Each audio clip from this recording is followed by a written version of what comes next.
Officers found Foster driving erratically in the parking lot. She told them that she was demon-possessed. 21-year-old Kyle Parker is back in jail, accused of slicing his girlfriend with a razor blade, allegedly as a worship to the devil. Be self-controlled and alert. Your enemy, the devil, prowls around like a roaring lion, seeking for someone to devour.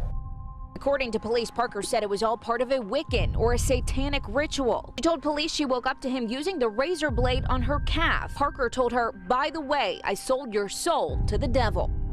They are brother and sister, 58-year-old Therese Ann Cook and Paul Cook, 52, accused of subjecting 3 young children to alleged acts of such degradation we cannot describe them in detail. The co-accused include Yanni Cook-Williams, 29, and Clarissa Meredith, 26, her sister, all players at a circus school in the Blue Mountains run by Therese Cook. They are accused of abusing the boys, all under 8, between 2014 and 16. Among the allegations, that victims were forced to drink their own blood and worse. Most of the acts were allegedly committed at the circus school in Katoomba and at the home Therese and Paul Cook shared. Police will also allege that some of the group carried out sadistic blood rituals, taking blood from those boys and then forcing them to drink it. No demon can come in and overpower the Holy Spirit. You have to allow Satan to come into your life. Okay, you have to allow him and invite him into your life. The people who have dealt with, whether demons in their homes or whatever else, there tends to be some sort of pattern or some sort of past in dealing with Ouija boards or palm reading or things like that, and it's not coincidence.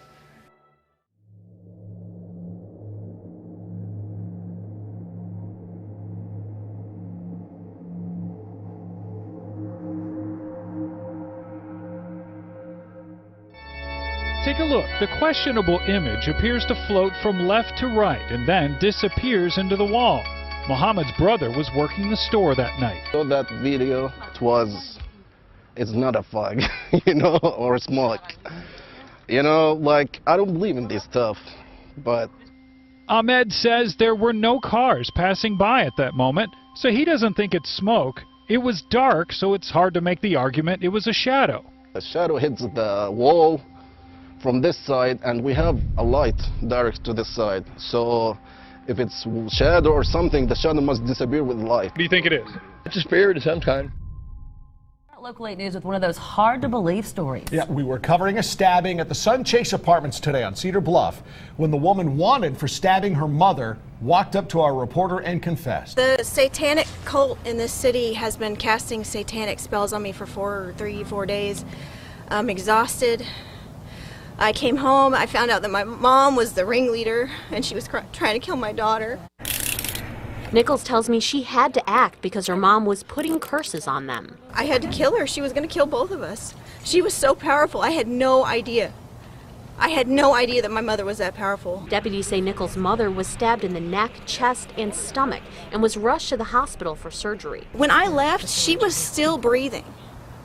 That's good. I stabbed her 3 times and she should have died. She was still breathing, and I don't know what happened to her afterwards, and I don't know where they took her or what exactly happened, but she was the Antichrist. She did not die. Nichols says afterwards she and her daughter hid out. We went in my car and we ended up in a little rural area, and we just waited for the sign that it was safe to come back. She had a symbolic representations of my death, my daughter's death, every nuclear explosion that was supposed to happen that's not going to now, because all of the satanic cult has been rounded up and killed now.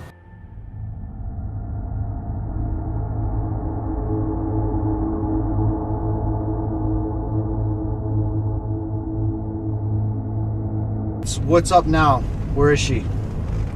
They took her to St. Alexis. Okay. Off of the road. Okay. They said they could not leave her here the way she was. When I got here, they had the light on her. She was curled up, kind of in a ball on her knees up against the wall at the edge of the bed. Then she felt weird. And then on the 3rd floor, we were looking around. She said she had to leave because she felt like she was being choked.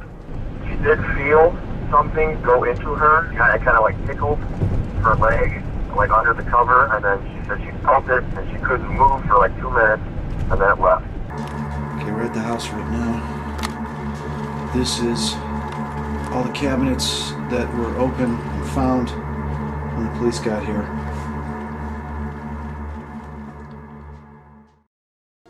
Adrienne King sees dead people. I see things through the photos. See, at first she thought there was something wrong with her camera. In every picture, there's something. Shot after shot filled with mysterious lights, orbs, and auras. Things that looked like moving lights in places where there weren't any. It's not a coincidence. Adrienne says it all seems to have started a few years ago, after a near-death experience she prefers not to talk about. The chills and spine tingles she'd been feeling her whole life grew somehow enhanced. It feels like somebody's watching you. No matter where I go, I seem to get something somewhere. In a local church, is it an orb or an angel hovering over the Holy Bible? That one's really exciting.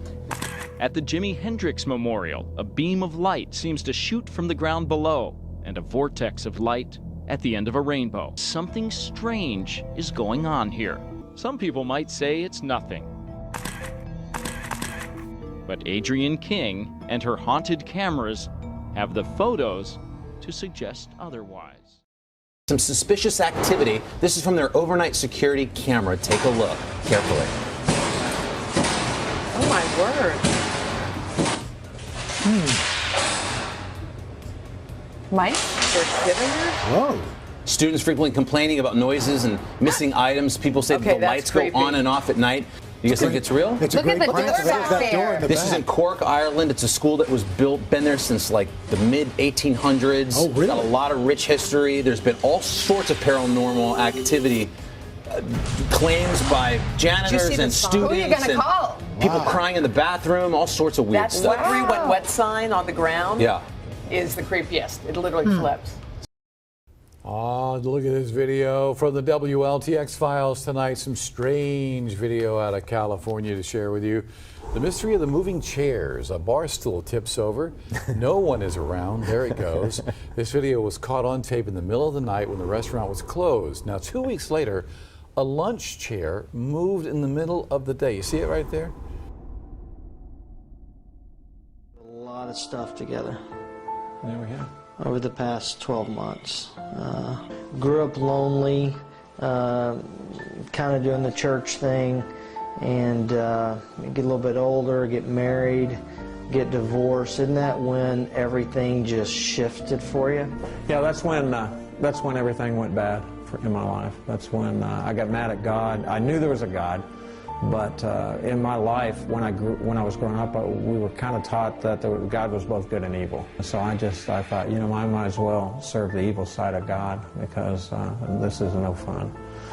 Painful divorce and missing my kids, and that's when the downfall started. I'm afraid. If I'm going to be afraid, I might as well be on the attack side. So I made a pact. I was sitting on a couch. Some stuff happened. And I ended up in B. Dalton bookstore, directed by spirits, to be honest with you, just directed by the evil side. And I picked up one hand the Satanic Bible, the other hand was on a Book of Shadows. Never saw them a day in my life, but pulled them out of the bookstore. And that started my walk down a dark path. You know, on the dark side, on the Satanic side, there's a lot of sacrifice, there's a lot of bloodletting. 1 Kings 18:28 says, "For they cut themselves with knives and lances till the blood flowed."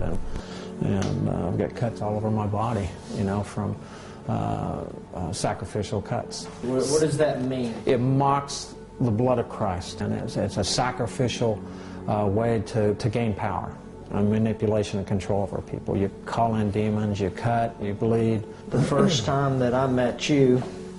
You were asking me if I had weapons on me? About 10 years ago, my daughter was going there, and she loved the church, she loved Craig, and it made me very angry. Well, I was in one of the trance states, and I was, you know, worshiping the devil or Satan, and I just inherently in my spirit, he says, take this guy out.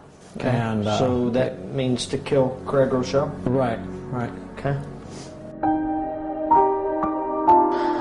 So it was about midnight one night, and I was still up, and I get a text from Michael Ian, and it said, "Chris, I can't go on." I brought 3 or 4 guys over. Yeah. We walk in. There's no furniture. Nothing. I've never felt anything like that in my entire life. Total oppression. I was under attack, and I was in between Christianity and Satanism. You took this and you placed it in my hand. Magic bullet. That was it, wasn't it? Yeah, that's it. That was going to happen. In fact, I lived 51 years to die until I got saved, but that particular bullet was the one. I'd done some rituals over it. It was going to be the one. And that night I gave it to you, I felt enough freedom with your prayers, and you guys were out there for what seemed like hours. I don't know now. I wasn't totally there, but that night saved my life. I went and sat on a hill, and it was cold. It was mid-January. The trees were moving. I could see stuff, squirrels running, and all of a sudden everything went blank, just everything. And for 3 hours I sat in that hill and experienced God. He came to me. He knew I was this was it. He said, "You've been called. You're much like my son Paul. I named you Michael. You're a warrior, and I'm calling you out." And he said, "I'm going to call you to the ministry." So I immediately says, "I'll do anything. Lord, I'll do anything." I was on my knees, something. I don't even remember what I was. My feet were wet, my knees were wet. I was just rolling around. It was just fantastic. I said, "I have one thing. If I can, I'll be totally obedient, but one thing." I said, "I don't want to be lukewarm. I know what that's like." And he says, "Son, you've never been lukewarm." Went back to the cabin. I hadn't talked to anybody. There's 5 guys on a porch. I said, "I've got a story. Does anybody want to hear it?" And they they saw this man that was just totally possessed before, and now they're seeing something different. I'm saying, "Jesus, Lord," and then the Lord says, "You need to be baptized." And I looked up and I said, "Yeah, yes, Lord." Coming out, I saw Jesus. He said, "I saved you then, I'm saving you now." And ever since, it's been life instead of death.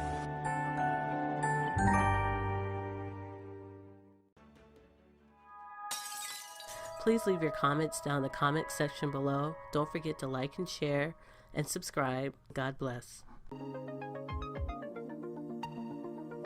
Thank you for watching. We would like to thank our viewers and subscribers for watching our videos. We appreciate all the encouragement and feedback. This channel really means so much to us. Our prayers are with you all. Please support Shattered Paradise by purchasing a t-shirt from our shop, Apparel Dime, on Spreadshirt.com. Now you can wear your faith on your sleeve. The shop features faith-based t-shirts for men, women, and kids. The link is in the description below. Thank you, and God bless.